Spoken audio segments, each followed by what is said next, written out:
Cinema fightings లో బాలయ్య స్టైలే వేరు. విలన్లు ఎంతమంది వచ్చినా సరే ఒంటి చేత్తో ఓడించేస్తాడు.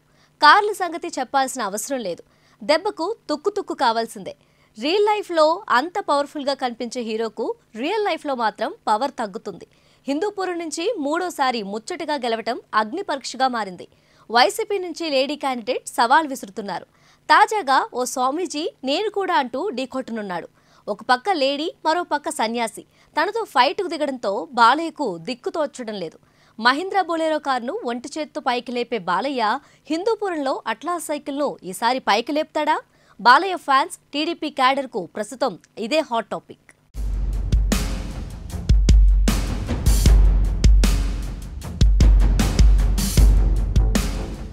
హిందూపురం అసెంబ్లీ స్థానానికి, లోక్సభ స్థానానికి తాను పోటీ చేస్తున్నట్లు ప్రముఖ ఆధ్యాత్మిక గురువు పరిపూర్ణానంద స్వామి ప్రకటించాడు. బీజేపీ టికెట్ తనకు రాకుండా చంద్రబాబు అడ్డుకుంటున్నాడని ఆరోపించాడు. హిందూపురం పేరులోనే హిందూ పదం ఉందని, తాను పోటీ చేస్తే ముస్లింల ఓట్లు పడవనే అనుమానంతో టికెట్ రాకుండా బీజేపీని మేనేజ్ చేశారని స్వామి ఆరోపణ. ఎవరు ఎన్ని అడ్డంకులు సృష్టించినా వెనక్కి తగ్గేదే లేదంటూ స్వతంత్ర అభ్యర్థిగా బరిలోకి దిగారు. ఇప్పటికే ప్రచారం ప్రారంభించానని, గెలిస్తే ప్రజల సమస్యలను పరిష్కరిస్తారని చెప్పారు. స్వామికి హిందూపురంలో బలం లేకపోయినా బీజేపీ ఓట్లు కొన్ని చీలిపోయే ప్రమాదం ఉంది.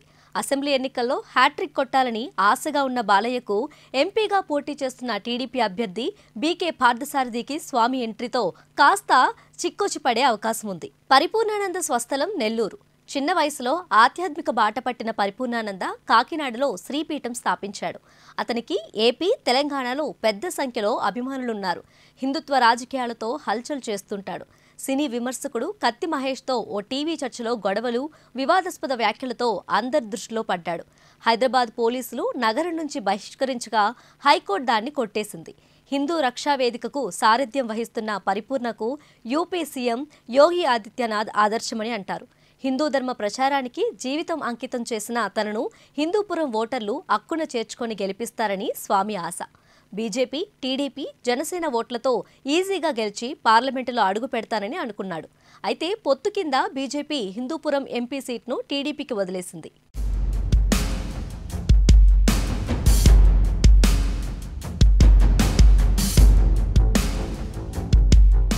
హిందూపురంలో బీజేపీకి కొంత ఓటు బ్యాంక్ ఉంది. గతంలో పార్టీ ఎంపీ అభ్యర్థులు మూడో స్థానంలో నిలిచారు. 2019 ఎన్నికల్లో వైసీపీ తరపున మాజీ పోలీస్ బాస్ గోరంట్ల మాధవ్ పోటీ చేసి గెలిచాడు. జగన్ ఈసారి తమ అభ్యర్థిగా కర్ణాటక బీజేపీ లీడర్ బి శ్రీరాములు చెల్లెలు శాంతను, ఎమ్మెల్యే అభ్యర్థిగా టీఎన్ దీపికను బరిలోకి దింపింది. ఇప్పుడు పరిపూర్ణ కూడా ఎంట్రీ ఇవ్వడంతో పోటీ ఆసక్తికరంగా మారింది. బీజేపీ ఓట్లు చీలితే వైసీపీకి లబ్ధి కలగొచ్చు. ఎన్నికల్లో ప్రతి ఓటు విలువైనదే. హిందూపురం టీడీపీ అడ్డా అయినప్పటికీ జగన్ ఈసారి మరింత కసిగా తలపడుతున్నాడు. హిందూపురం ఎంపీ సీటు మళ్లీ వైసీపీకి దక్కుతుందని సర్వేల అంచనా.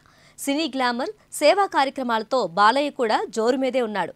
అయితే పరిపూర్ణ పోటీ వల్ల బీజేపీ ఓట్లలో కొన్ని సినిమారెడ్డికి పడకపోవచ్చని టీడీపీ ఆందోళన పడుతుంది.